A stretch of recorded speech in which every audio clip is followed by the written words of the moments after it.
అట్లెట్లయితుంది రెడ్డి, నాకు అర్థం కాదు. అంటే తాళి ఎవరు కడతారు ఇట్లా?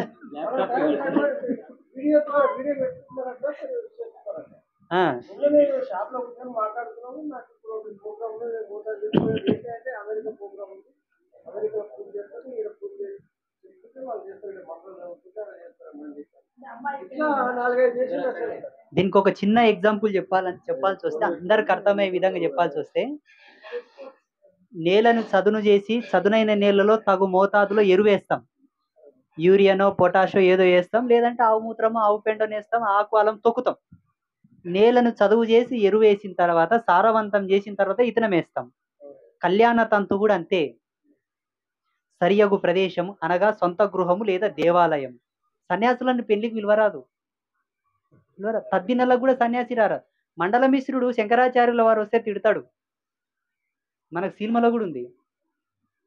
అట్లాగే సరియగు ప్రదేశం అనగా ఈ స్వగృహము లేదా అత్తమామల ఇళ్ళన్న పుట్టినిళ్ళని, ఇవి రెండే శాసేసుకుని ఇక యోగ్యమైనవి. వాస్తవంగా ఈ కాలం జనరేషన్ మారింది, ఫంక్షన్ హాల్లో పెళ్లి చేసుకుంటున్నారు, కానీ అది ధర్మం కాదు. శాసని ఇంటి ముందల వాడాలి. పొలి ముంద మైలపోలు రాసి నీ ఇంటి ముందల శాస వేసుకున్నాక ఫంక్షన్ హాల్లో ఫంక్షన్ చేసుకో. కానీ ఫంక్షన్ హాల్లో తలవాళ్ళు ఏరాదు, పుస్తే కట్టిపియరాదు. ఈ విషయం బాగా గుర్తుపెట్టుకోరు. ఒక నిమిషం.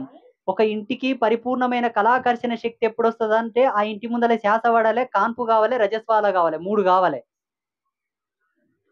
4వది కూడా కావాలి. ఏంది? సావు. మరణం కూడా పవిత్రమే, మంగళకరమే.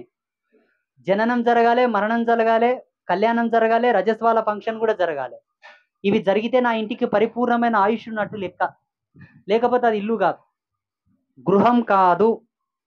ఇప్పుడు చాలా మంది ఇండ్లు పెట్టుకొని అన్ని పెట్టుకొని ఫంక్షన్ హాల్లో పుస్తే కట్టిపిస్తారు. ఎంత ఇల్లు ఇరికిటమైనా ఇడుపుకు పీటేసి కూడా పుస్తే కట్టిపియవచ్చు అంట. రెడేమా? ఎంత ఇల్లు ఇరుకుటముని సందు చిన్న గల్లి ఉన్నా కూడా ఇడుపుకు పీటలేసి కూడా పుస్తే కట్టిపియవచ్చు, లేకపోయి ఫంక్షన్ హాల్లో కూర్చొని ఫంక్షన్ చేపి. అంతటి పవిత్రమైన తంతు. వాస్తవం చెప్పాలంటే ఆచార్య మండలం ఉండాలి, అనగా బ్రాహ్మణుడు. 10 మంది పెద్దలు ఉండాలి. అమ్మాయి తరపు వాళ్ళు, అబ్బాయి తరపు సకుల గోత్రజులు ఇద్దరూ ఉండాలి. వీళ్ళతో పాటు బంధుమిత్రులు ఉండాలి. వీళ్ళతో పాటు సాంప్రదాయికమైనటువంటి గౌరీ, గణపతి, నవగ్రహ, నారాయణ, లక్ష్మి, శివపార్వతి తదితర దేవతల యొక్క మంత్రములతో ఉచ్చరణ సహితంగా పూజలు జరిగిన తర్వాత అయ్యేది పెళ్లి, లేకపోతే కాదు. చేసుకోవచ్చు, కళ్యాణ మండపంలో చేసుకోవచ్చు. దేవుళ్ళ దగ్గర స్వగృహంలో సశాస్త్రీయంగా కళ్యాణం జరుపుకోవచ్చు. ఇలా చేయబడినవే పెళ్లిలు. ఆన్లైన్లో చేసుకునే పెళ్లిలు కావు.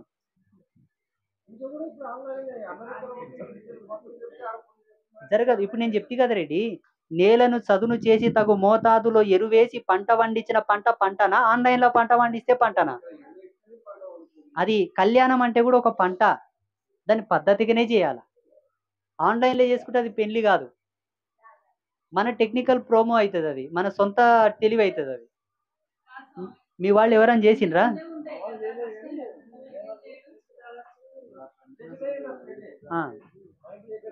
ఈ ఆచార్యులను అమెరికా దొరకపోవచ్చు కదా, ఏమైందంట? అట్లానా?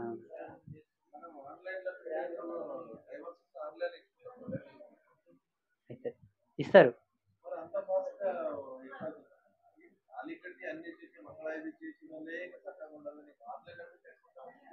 ఇప్పుడు ఈ పెళ్లి గురించి వాస్తవం చెప్పాలంటే, ఇప్పుడు రెడ్డి గారు చెప్పినట్లనే మీకు ఒక అపోహం నేను చెప్తాను.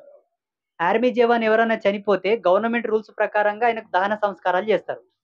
వాళ్ళ బ్యాండ్ ఉంటుంది, వాయించుకుంటా, సెల్యూట్ కొట్టుకుంటా, తుపాకీతోటి ఫైర్ చేసి, గాలిలోకి ఫైర్ చేసి ఒక పద్ధతి మీద వాళ్ళని ఖననం చేస్తారు లేదా కాల్చి పెడతారు. ఎందుకు చేయాలి అట్లా? ఏం సాంప్రదాయం ఆడపాడు? అది సాంప్రదాయం కాదు, అది కాదు కాదు కాదు కాదు యాజ్ ఏ గవర్నమెంట్ రూల్స్ ప్రకారంగా బ్రిటిష్ వాళ్ళు మన దేశంకి వచ్చినప్పుడు కొన్ని రూల్స్ పెట్టిపోయారు. అదే రూల్స్ మన ఇండియన్ గవర్నమెంట్ కూడా తీసుకొని గవర్నమెంట్ రూల్స్కి అనుసంధానంగా పోలీస్ ఆఫీసర్ చనిపోయినా, ఒక మంచి ఆర్మీ జవాన్ చనిపోయినా, ఆర్మీ ఆఫీసర్ చనిపోయినా, మంచి గొప్ప గౌరవప్రదమైన హోదాలో ఉన్నవాళ్ళు చనిపోయినా రాజలాంఛనాలతోన దహన సంస్కారాలు చేస్తారు. అది డిక్లరేషన్ అయిపోయింది. చట్టం ఉంది దాని మీద. రాజ్యాంగంలో ఒక ఇదే ఉంది దాని మీద. చావుకే అంత పద్ధతి గవర్నమెంట్ పాటిస్తున్నప్పుడు పెండ్లికి శాస్త్రంలో ఎంత పాటింపు ఉండాలి? ఆన్లైన్లో చేసేయచ్చు కదా మన్ను. దహన సంస్కారాలు ఆన్లైన్లో చేయొచ్చుగా.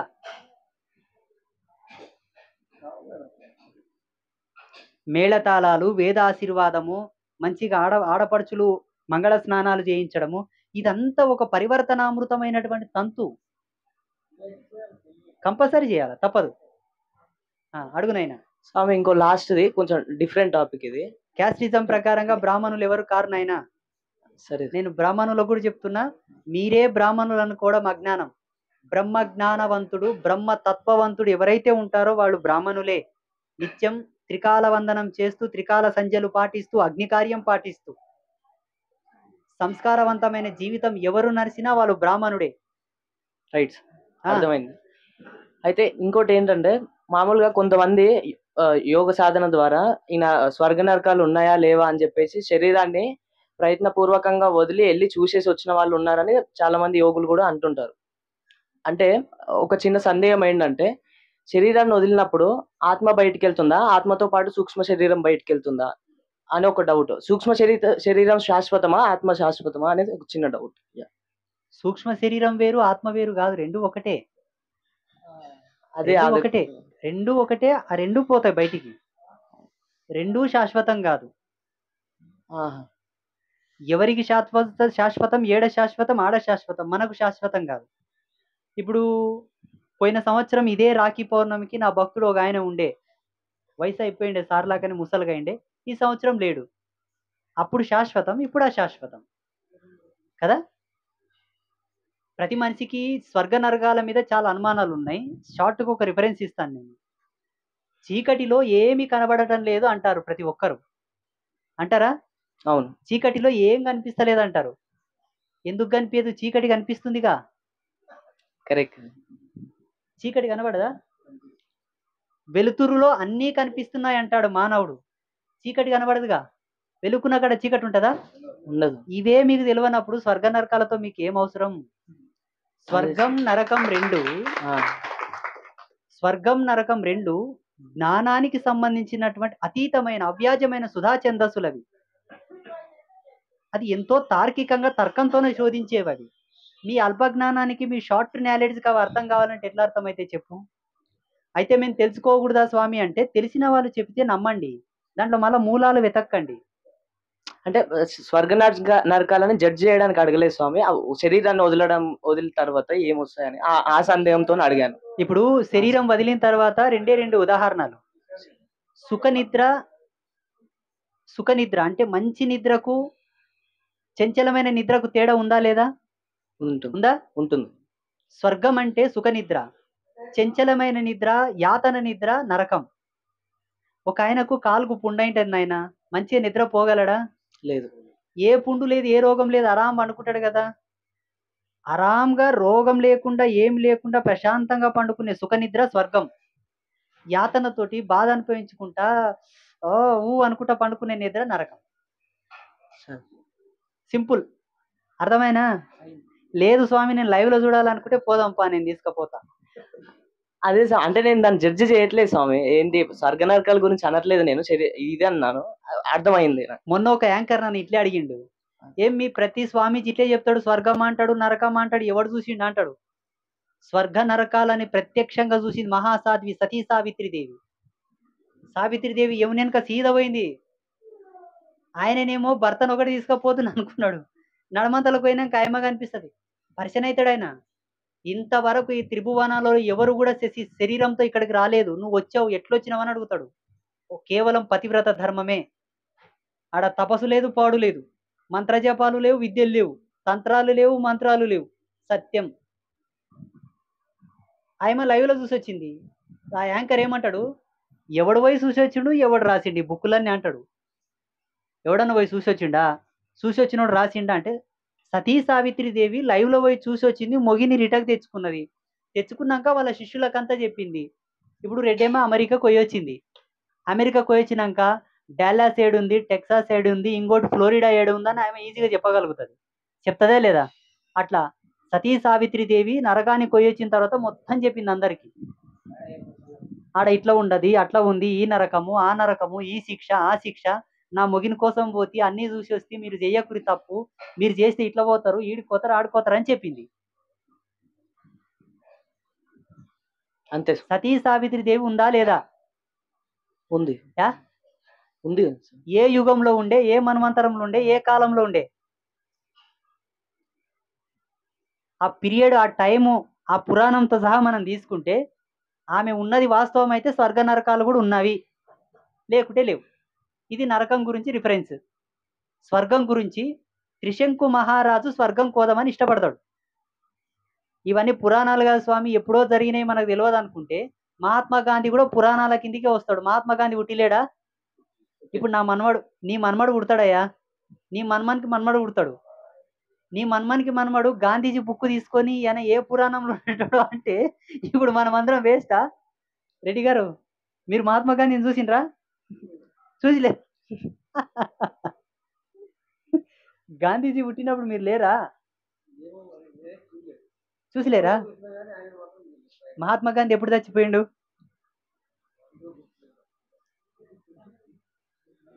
చెప్తారు ఎవరన్నా? 1957. డేట్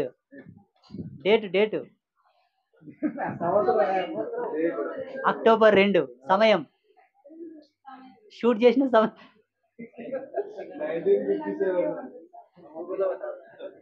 ఇవన్నీ చూసిన వాళ్ళే చెప్తున్నారు కదా నాయన. ఇప్పుడు ఇదంతా ట్రాష్, ఇదంతా కల్పితమని నేను అంట. నేనైతే చూసలేనప్ప. నేను 57లో పుట్టి నేను 1994లో పుట్టిన. నేను చూడనంత మాత్రం అది అసత్యం అంటే ఎట్లా?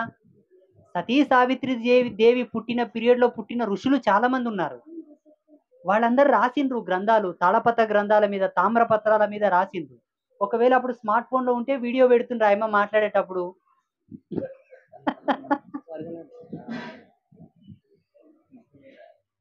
ఇవన్నీ పిచ్చి ప్రశ్నలు బయట అడుగుతారు మమ్మల్ని.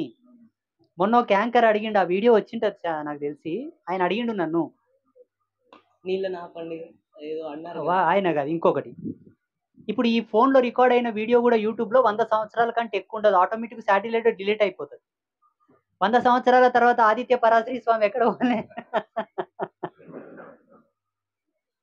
అందుకే ఋషుల యొక్క కళ, ఋషుల యొక్క తపస్య శాశ్వతం. ఈ ఫోన్లను నమ్ముకుంటాం, పాడు ఫోన్లు.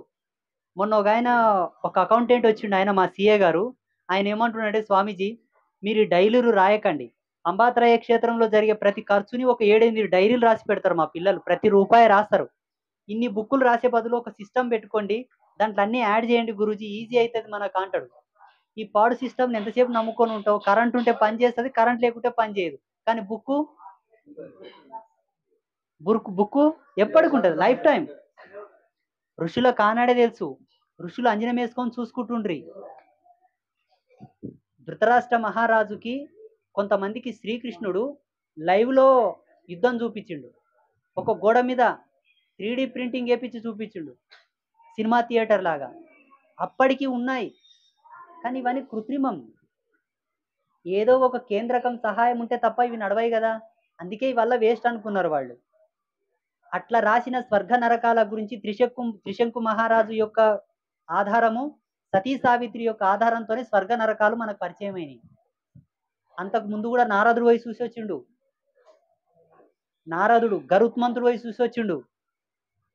అర్థమవుతుందా? భృగు మహర్షి పోయి చూసి వచ్చిండు. సాందీప మహాముని శ్రీకృష్ణుని యొక్క గురువు కొడుకు మరణవాత పడబోతున్నాడని, చనిపోబోతున్నాడని ధ్యానంలో మొత్తం చూసిండు. నా కొడుకు చచ్చిపోతే ఏడకెడిపోతాడని ఆయన చెప్పిండు లైవ్లో. అర్థమైందా? స్వర్గ నరకాలు ఉన్నాయి, తప్పు చేయకురి, తప్పు చేసిరంటే పోతారు చూడు ఆడికే. సరే. నమస్తే గురూజీ. హిందూ మతం చాలా మంది ఇప్పుడు మతం మారుతున్నారు కదా, ఆ మతం మారకుండా ఉండాలంటే ఏం చేయాలి?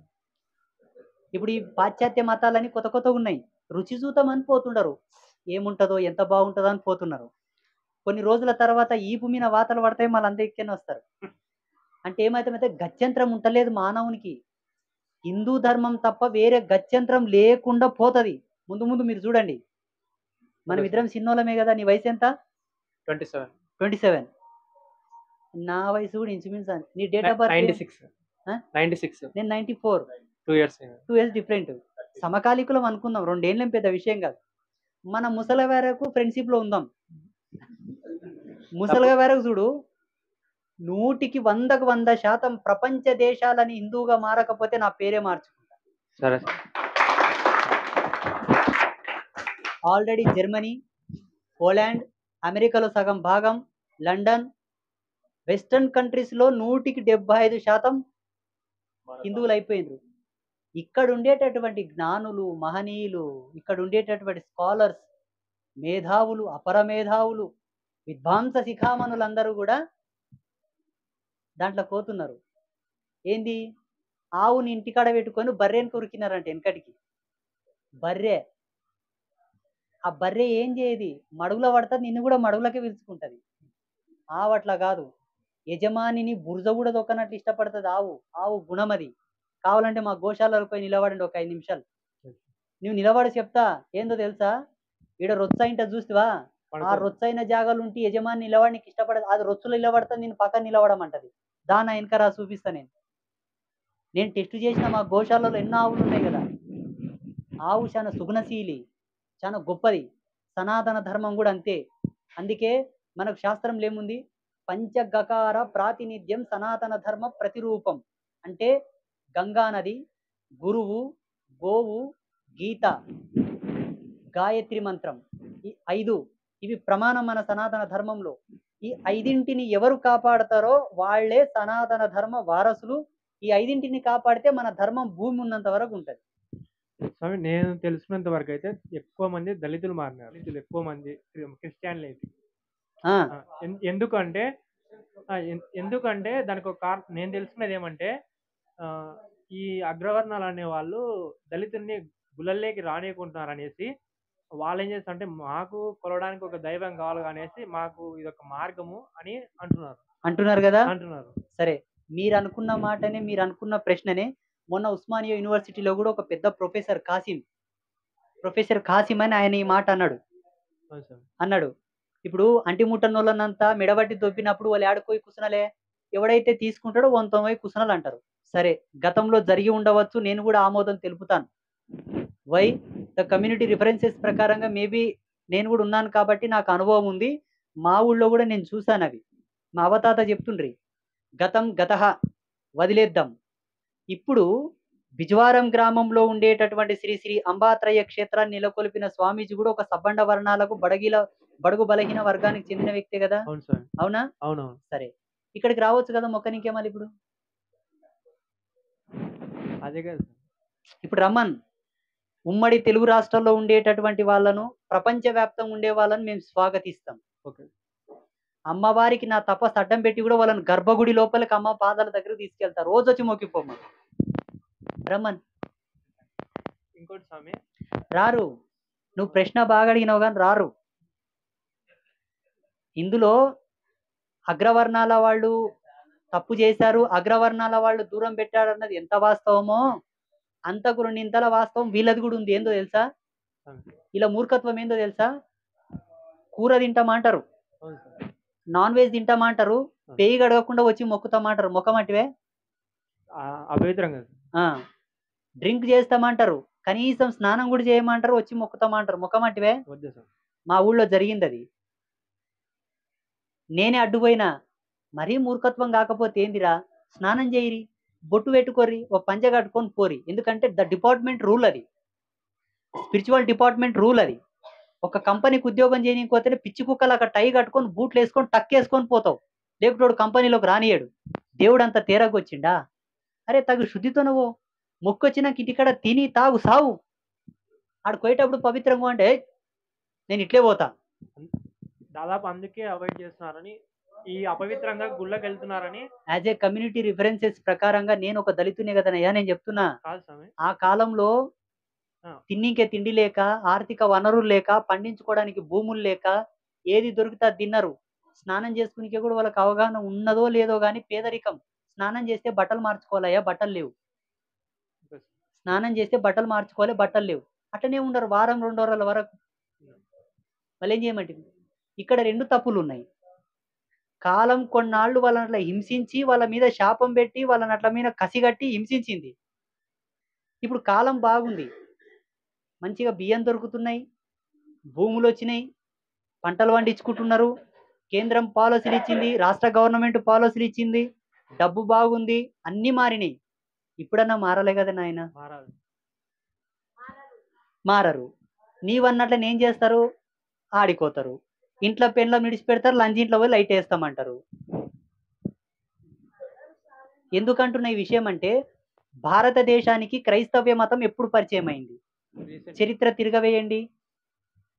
భారతదేశం పోర్చుగీసు వారు వచ్చినప్పుడు వచ్చింది నాయన. కాలికట్ సార్ 1848. పోర్చుగీసు వారు వచ్చినప్పుడు వచ్చింది. వాళ్ళు వచ్చిన తర్వాత కూడా తిప్పి కొట్టిండ్రు మనోళ్ళు, ఈడ్చి బలిచిండ్రు, పోయినరు. మళ్ళా బ్రిటిష్ వాళ్ళు వచ్చినప్పుడు వచ్చింది. అవును. ఇప్పుడు అది ఎంతసేపు ఉన్నా పొరుగు దేశపు మతమా, మన దేశ మతమా? Foreign culture. కానీ వీళ్ళేమంటారు? ఇండియన్ రిలీజియన్ అంటారు. ఇండియన్ రిలీజియన్ గనక క్రైస్తవం అయితే, ఇస్లామిక్ అయితే, నేను ఒక మాట చెప్తాను.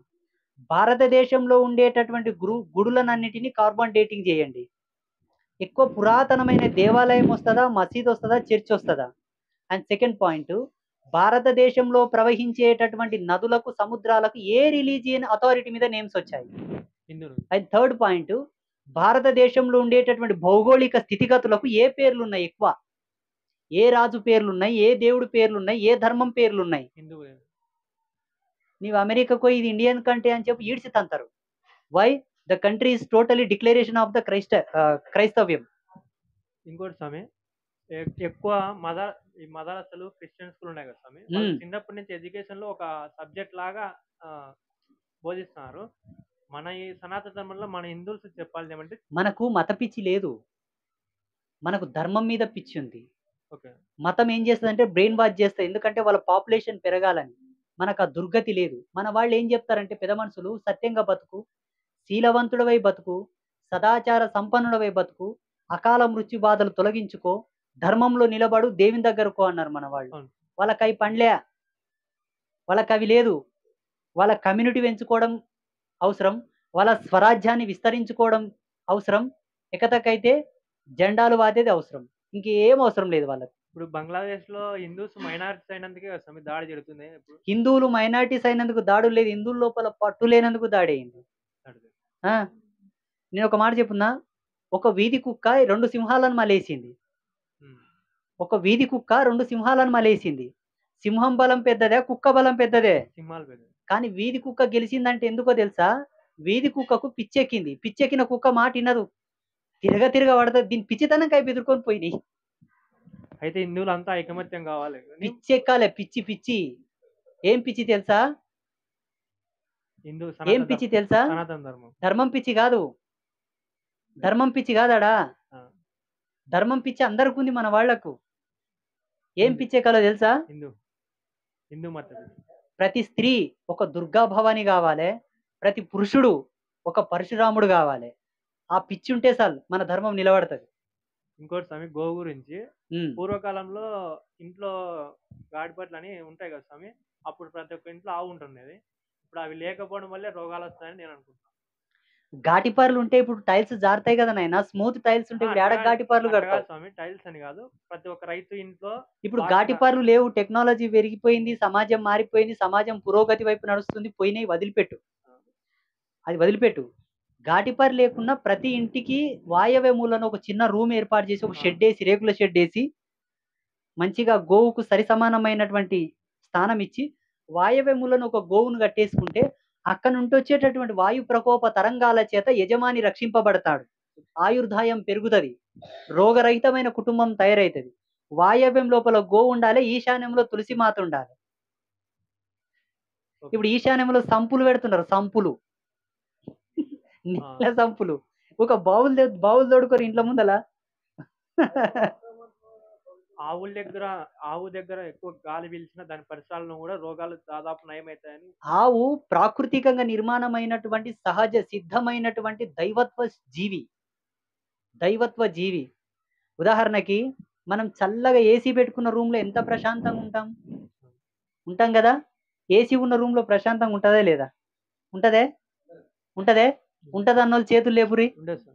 ఒక లేపాయా చేతులు లేపు చల్లగా ఉంటది ఉండదు సార్. లేపు. చల్లగా ఉండే కానీ హెడ్ఏక్ ప్రాబ్లమ్స్ కొన్ని ఎక్కువ ఉంటాయి మేడం.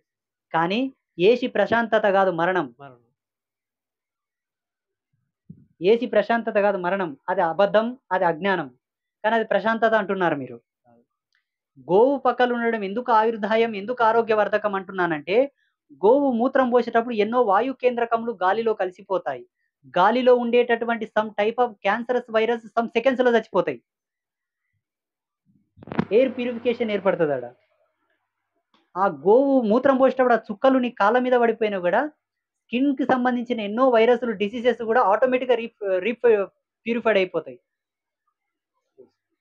ఒకవేళ మేము సొల్లు వాగుతున్నాం, తప్పు చెప్తున్నాం అంటే మంచి కెమెరాలు తెచ్చి ఫిట్ చేసి టెస్ట్ చేయండి. సైంటిఫిక్ గా ప్రూవ్ అయినా ఉచ్చ తీసుకపోయి పేమీని వేసుకొని మైక్రోస్కోప్ పెట్టి చూడు నాన్న. ఉచ్చ పోయకన్నా ముందు పెట్టుకో, ఉచ్చ పోసిన తర్వాత పెట్టుకో. సైంటిఫిక్ గా ప్రూవ్ అయ్యింది సార్. ఆవు నుంచి వచ్చే ప్రతిదీ కూడా న్యాచురల్ గా క్యూర్ అవుతున్నాయని. మొన్న ఒక ఆయన ఇట్లా అంటే ఏమన్నాడు, స్వామి ఆవును పెట్టుకున్నామంటావు ఎవరు కాసుకరావాలే? నేనేమో సాఫ్ట్వేర్ అయితే ఎవరు కాసుకరావాలి చెప్పు ఆవును? వాస్తవమే కదా. అందరం సాఫ్ట్వేర్లం అయితిమి, అందరం పారిశ్రామిక రంగాల్లో ఉత్తీర్ణత పొందితిమి, అందరం ఎంప్లాయీస్ అయితిమి. ప్రభుత్వం కూడా ఒక చట్టం ఏం తీసుకురావాలి గవర్నమెంట్ అంటే, ఇప్పుడు పాశ్చాత్య దేశాల్లో కొన్ని చట్టాలు వస్తున్నాయి. వ్యవసాయ రంగంలో ఉండే వాళ్ళు కూడా ఒక ఎంప్లాయ్మెంట్ ఇచ్చి, సంవత్సరానికి ఇంత ధాన్యం పండిస్తున్న వాళ్ళకు ఇంత జీతం ఇస్తూ, వాళ్ళకు కొన్ని డిగ్రీలు, కొన్ని అవార్డులు, రివార్డులు ఇస్తూ ప్రోత్సహిస్తున్నారు ఇప్పుడు. అది భారతదేశంలో చట్టం వస్తే చాలా బాగుంటది. అప్పుడు ఏం చేస్తారు, మా తాతకు 30 ఎకరాలు ఉందంటే ఆ 30 ఎకరాల్లో నేను వ్యవసాయం చేస్తా అంటారు డైరెక్ట్ గా. ఇంకోటి సమయం గోవధ జరుగుతుంది కదా, దాన్ని చాలా మంది ఏమంటారంటే జాతి చిహ్నం కానీ ఏదో చిహ్నంగా నిర్మిస్తే దాదాపు గోవధ అనేది, ఇప్పుడు నెమలి ఉంది, దాన్ని అపహరిస్తే పెద్ద కేసు అవుతుంది. దాన్ని కూడా ఆ విధంగా తెస్తే గోవుని జాతీయ జంతువుగా ప్రకటించినంత మాత్రాన గోవధ ఆగదు. అంటే స్వామీజీలకి రిజర్వేషన్, స్వామీజీలకు హక్కు ఇవ్వమని చెప్పండి. గవర్నమెంట్ మా చేతికి ఇవ్వమండి. ఓన్లీ గోవు మీద, రిలీజియన్ అథారిటీ మీద, భారతదేశంలో ఉండే దేవాలయాల మీద, భారతదేశంలో ప్రవహించే నదుల మీద, గోవు మీద మాకు కొన్ని చట్టాలు ఇవ్వమని మేము చూసుకుంటాం. గోవుని జాతీయ జంతువుగా ప్రకటించినంత మాత్రాన గోవధ ఆగదు. 2019వ సంవత్సరంలో బండి సంజయ్ గారు కరీంనగర్ లో ఒక శోభయాత్ర తీస్తే నన్ను పిలిచాడు అక్కడికి. అక్కడ నా మైక్ ఇచ్చారు మాట్లాడమని. నేను ఒకటే మాట చెప్పినాను, గోవుని జాతీయ జంతువుగా ప్రకటించాలని ఆమోదం తెలపండి అని. ప్రతి ఒక్కరూ రాష్ట్రపతికి లేఖలు రాయండి అని చెప్పాను. 2019వ సంవత్సరంలో చెప్పింది ఇప్పటి వరకు ఆమోదం కాలే. అంతకన్నా ముందు ఎంతో మంది సాధువులు ఒర్లి ఒర్లి ఒర్లి ఒర్లి ఒర్లి ఒర్లి భూగర్భంలో కలిసిపోయింది. ఆ చట్టం అమలులోకి వచ్చినా కూడా అది ఆమోదం కాదు. గోవుని రక్షించబడాలంటే స్వామీజీలకు పర్మిషన్ ఇవ్వండి, లేదంటే యూపీలో ఉండే యోగి ఆదిత్యనాథ్కి పర్మిషన్ ఇవ్వండి. ఆయన చూసుకుంటాడు. ఇంకా ఏం చేయాలి అది చేస్తాడు. గల్లీ గల్లీకి ఒక బుల్డోజర్ పెడతాడు. బుల్డోజర్ బాబా. బుల్డోజర్ బాబా కాదు, ప్రేమగా పిలుచుకుంటారు కదా స్వామి. బాబా అనరాదు. బాబా అంటే దొంగ. అట్లా తప్పు స్వామి. బాబా అనేది క్రైమ్ వర్డ్. బాబా అనేది ఒక విధమైన న్యూడ్ వర్డ్. అది బాబా అనరాదు. బాబా అంటే అర్థమైంది సార్, పొట్టకూటి కోసం వేషం వేసుకున్న వానికే బాబా అనే టైటిల్ ఇవ్వాలి. అంటే న్యూస్ లో వస్తుందా, ఆయన జన్మనే త్యాగం చేసిండు ఆయన. ఆ బాబా అన్నోడు వ్యతిరేకంలో ఉండేవాడు ఉంటాడు. తప్పైంది. బాబా అనేవాడు ఎవడైతే ఉంటాడో వాడు క్రైస్తవుడు ఉంటాడు, లేదంటే ఇంకొకడు ఉంటాడు, నాస్తికుడు అని ఉంటాడు. మనం అనరాదు. ప్రేమతో స్వామి అనండి, లేదంటే గురూజీ అనండి. గురూజీ అనేది సశాస్త్రీయమైన పదం. స్వామి అనడం కూడా మంచిది కాదు. సన్యాసులను, యతులను, బ్రహ్మచారులను స్వామి అని పిలవరాదు. ఎందుకంటే స్వామి అనే పదం మొగునికి కూడా వస్తుంది. ప్రాణనాథ, ప్రాణేశ్వర, స్వామి, ప్రభు అనే పదాలు మొగిని కూడా పిలుస్తారు. మీరు మమ్మల్ని స్వాములు అనకండి. ఓ గురుదేవా అనండి. ఏమంటావు? ఓ గురుదేవా. అంత పెద్దగా గురూజీ అని. గురువారికి ప్రణామములు, పాద వివందనములు. శ్రీనివాస్ గురుదేవ గురువు నాకు అన్నాడు, చిన్న చప్పట్లు సందేహము. కొట్టండి. ఇప్పుడే గురూజీ అన్నాడు ఇక. గురుదేవ నాకు చిన్న సందేహము. లక్ష్మీదేవి గణపతి పక్కన ఉంటది. గణేశుడు లక్ష్మీదేవి ఉంటది. విష్ణు వెంకటేశ్వరులు ఉంటారు. మన ఫోటోలో కూడా లక్ష్మీదేవి వినాయకుడు ఒక దగ్గర ఉంటారు. కొందరు ఏమంటారు అంటే లక్ష్మీదేవి పిల్లలేక పార్వతి దగ్గర గణపతిని అదే దత్తగా కుమారులాగా తీసుకున్నారు. కొందరేమో పాలసముద్రం చిలికినప్పుడు మొదటగా లక్ష్మీదేవి ఎవరు ఉద్భవిస్తారో గణపతిని కీయాలని అట్లా చెప్తున్నారు. అంటే ఏది వాస్తవం, ఏది అవాస్తవం, ఏది నిజం గురుదేవ? లక్ష్మీదేవికి పిల్లలు ఉండరు, లక్ష్మీదేవి కొడుకుండడు. ఇట్లా అంటున్నారు. అంటే ఆ ఫోటోలు ఉండడానికి అర్థం ఏంది? ఆనందుడు, కర్ధముడు, చిక్లీతుడు లక్ష్మీ కుమారుడు. అలాగే లక్ష్మికి ఇంకొక సుపుత్రుడు కూడా ఉన్నాడు, అందరు సుపరిచితుడే. ఎవరో తెలుసా? మన్మధుడు. ఆమె కొడుకులు ఉన్నారు, బిడ్డలు కూడా ఉన్నారు ఆయమకు. ఆ ఫోటోలో ఒక దగ్గర ఉంటారు కదా స్వామి. ఇప్పుడు లక్ష్మీదేవి లక్ష్మీ గణపతి ఒక దగ్గర ఉంటారు, లక్ష్మీనారాయణ ఒక దగ్గర ఉంటారు. ఆ ఫోటో సరస్వతి ఇటు లక్ష్మి, మధ్యలో గణపతి, కొన్ని ఫోటోస్, కొన్ని ఫోటోలు ఉంటాయి. సరస్వతి, లక్ష్మి, గణపతి కొన్ని ఫోటోస్ ఉంటాయి. స్టెప్స్ మారుతుంటాయి కానీ ముగ్గురు అయితే వాళ్ళ మధ్యలో సంబంధం ఏంటంటే అక్కడ గణపతి ఏంటంటే శక్తి స్వరూపం, పార్వతి అంశ. కొన్ని సందర్భాల్లో పార్వతితో కూడుకుండేటటువంటి తంతు అక్కడ జరగకూడదు కాబట్టి ఆ తల్లికి పురుష రూపం రావాల్సినటువంటి అంశగా గణపతిని కూర్చోబెట్టి పూజలు చేస్తారు. ఆ ప్రాతినిధ్యంగా ఆ ఫోటో దత్తత తీసుకున్నదని కాదు. కొందరు అట్లా అంటారు. కొందరేమో పాలసంలో చిలికినప్పుడు ఎవరు ముందు వస్తారో వాళ్ళు గణపతి స్వీకరించాలని అట్లా కొందరు చెప్తారు, కొందరు ఇలా చెప్తారు. అట్లా నాకు సందేహం లేదు లేదు, అట్లేం లేదు. ఇంకోటి ఏంటంటే గణపతి దేవత గణాలకు అధిపతి అన్నప్పుడు కొన్ని సందర్భాల్లో లక్ష్మి, గణపతి ఇద్దరు ఉంటారు. కానీ చాలా మందికి ఆమె లక్ష్మి అనుకుంటారు, కానీ ఆమె లక్ష్మి కాదు. గణపతి భార్య సిద్ధి. సిద్ధి మీన్స్ లక్ష్మి, రిద్ధి మీన్స్ సరస్వతి. కొందరు అట్లా అంటారు స్వామి. ఆ రిద్ధి సిద్ధిలే లక్ష్మి సరస్వతులు. ఆడ భార్యలతో కూడి ఉంటాడు ఆయన. కాకపోతే ఫోటోల్లో సరస్వతి లక్ష్మిని చూపిస్తారు. మూలంగా చెప్పాలంటే గణపతి భార్యలు ఇద్దరు, రిద్ధి సిద్ధి. రిద్ధి అంటేనేమో జ్ఞానం, సిద్ధి అంటేనేమో ఐశ్వర్యం. ఈ ఇద్దరి ప్రతిరీకలుగా గణపతి మధ్యలో ఉంటేనేమో భార్యలు, గణపతి వన్ సైడ్ ఉంటేనేమో వాళ్ళు వేరు. అదే గణపతి భార్య అని కొందరు తల్లి అని ఇట్లా అంటారు కాబట్టి అట్లానే డౌట్ వచ్చి అడిగేస్తారు. తల్లి కాదు, గణపతి మధ్యలో ఉండి ఇరువైపులో వారిద్దరు ఉంటేనేమో భార్యలు అనుకోండి, ఇరువైపులో వాళ్ళు ఉండి గణపతి సైడ్ ఉంటేనేమో వాళ్ళు కాదు. అదొక పూజా ప్రాతిపదిక. ఇంకో చిన్న సందేహము. ముస్లిం మా పవిత్ర గ్రంథం ఖురాన్ అని, క్రైస్తవులు మా పవిత్ర బైబిల్ అని. ఇప్పుడు మన హిందువులేమో కొందరేమో భగవద్గీత అంటారు, కొందరు వేదాలు అంటారు. ఇంతకు మన పవిత్ర గ్రంథం భగవద్గీతనా వేదాల ఏది గొప్పది? భారతదేశంలో ఉండే అన్ని గ్రంథాలు మనవే, అన్ని ఆమోదయోగ్యమైనవే. నేను ఒక మాట చెప్తాను. అంటే రెండులో కొందరు భగవద్గీత గొప్పది, కొందరు వేదాలు గొప్పవి అని. నిన్ను స్కూల్ కు పంపించినప్పుడు మ్యాథమెటిక్స్ గ్రేటా, తెలుగు గ్రేటా, సైన్స్ గ్రేటా, సాంఘిక శాస్త్రం గ్రేటా, ఏ శాస్త్రం గ్రేట్ అంటే ఏం చెప్తావు? ఏ సబ్జెక్టు గొప్పదంటే ఏం చెప్తావు? అదే సందేహం. మీరు చదువుకున్నారు కదా, 7వ తరగతిలో మీకు ఎన్ని సబ్జెక్టులు ఉండే? 6 ఉన్నాయి సార్. 6. వాటి పేర్లు చెప్పండి. సాంఘిక శాస్త్రం, గణిత శాస్త్రం, తెలుగు, ఇంగ్లీషు. అందులో ఏది గొప్పది, ఏది చిన్నది? ఒకటి అన్ని గొప్పే సార్. అట్లే మన ధర్మశాస్త్రాలు, మన ఉపనిషత్తులు, మన వేదాలు, మన పురాణాలు అన్ని మనకు అవసరమే. అన్నింటినీ కలిపితే ఒక బుక్ ఏదో వస్తుందంటే అది భగవద్గీత. అదే స్వామి, కొందరేమో వేదాలు అని చెప్తారు, కొందరు భగవద్గీత అని చెప్తారు కదా. వేదాలు అనేటివి విజ్ఞాన విద్వత్తు శిఖామణులు. అంటే అది జ్ఞానానికి సంబంధించిన అవ్యాజమైనటువంటి తెలివి కొరకు, బుద్ధి కొరకు, జ్ఞానం కొరకు, మంచి ఇంటెలిజెన్స్, చాలా ఎక్స్పర్టబుల్ నాలెడ్జ్ కొరకు వేదాలు. సంసారికంగా మీకు సంబంధించిన జ్ఞానం కావాలంటే 18 పురాణాలు, 108 ఉపనిషత్తులు, చతుర్వేదములు, 14 లక్షల మంత్రతంత్ర శాస్త్రాలు అన్నీ కలిపితే ఒక తోన ఏ బుక్ తయారైతుందయ్యా అంటే అది భగవద్గీత. అందులో భగవద్గీతను కృష్ణ పరమాత్మ చెప్పిండు. కృష్ణ పరమాత్మ శ్రీ వైష్ణవ తిలకధారణతో కూడి ఉన్నవాడు విష్ణాంశ సంభూతుడు అంటారు. అటువంటప్పుడు శైవులు చదవకూడదా? శైవులకు అది ప్రమాణం కాదా? శివ పరంపరలో ఉండేవాళ్ళు భగవద్గీత చదవచ్చా, చదవకూడదని కొంతమందికి అనుమానాలు ఉన్నాయి. శ్రీకృష్ణుడు గురువు, జగద్గురువు. గురువు అందరికీ గురువే. అన్ని మతాల వాళ్ళు, అన్ని పంతుల వాళ్ళు, అన్ని ధర్మాల వాళ్ళు భగవద్గీత చదవచ్చు. ఇక్కడ వైష్ణవులు, శైవులు, శాక్తేయులు ఈ భేదం లేదు. జ్ఞానం అందరికి అవసరం కదా. మానవ జన్మ ఎత్తిన ప్రతి ఒక్కడు భగవద్గీత చదివితే పరిపూర్ణమైన జ్ఞానం అనేది ఆయనకు వస్తుంది. ఎలా బ్రతకాలి, ఎలా జీవించాలి, ఎవరిని ఎలా గౌరవించాలి, సమాజంలో ఎలా నడుచుకోవాలనేది తెలుస్తుంది. ఎవరిని ఎట్లా తన్నాలే కూడా తెలుస్తుంది. మళ్ళీ దాంట్లో ఇంగ్లీష్ కూడా మనకు అర్థమవుతుందే.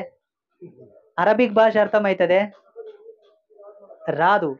సంస్కృతి మనకు అర్థం కాలేదని చెప్పేసి ఎంతో మంది పండితోత్తములు తెలుగులో కూడా అనువాదం చేశారు దాన్ని. శ్రీల ప్రభుపాదుల వారు మనకెంతో పుణ్యం చేశారు. ఇస్కాన్ వ్యవస్థాపకులు. ఇస్కాన్ వ్యవస్థాపకులు అయినటువంటి శ్రీల ప్రభుపాదుల వారు వాస్తవం చెప్పాలంటే భగవద్గీతను చాలా సరళంగా చేసి ఇచ్చారు మనకు. చాలా అదృష్టం. అంతకు ముందు రాసిన సిద్ధాంతుల భగవద్గీతలు కూడా కొంత పిచ్చి పిచ్చి అంటే అర్థం కాకుంటుండే, మాకైనా అర్థం కాకుంటుండే. 1-2 సార్లు చదివితేనే అది క్లియరెన్స్ వస్తుండే మనకు. ఇప్పుడు ఇస్కాన్ వాళ్ళు ఇచ్చే భగవద్గీత అందరికి అర్థమైంది, చాలా సులువు అయిపోయింది ఇప్పుడు. ఇంకా అంతకంటే ఎక్కువ సులువు చేయకండి. పెద్ద మనుషులకు ఒక రిక్వెస్ట్, అంతకన్నా ఎక్కువ ఈజీ చేస్తే దాని పతి పోతుంది. చాలా జాగా తీసిండ్రు ఇప్పుడు.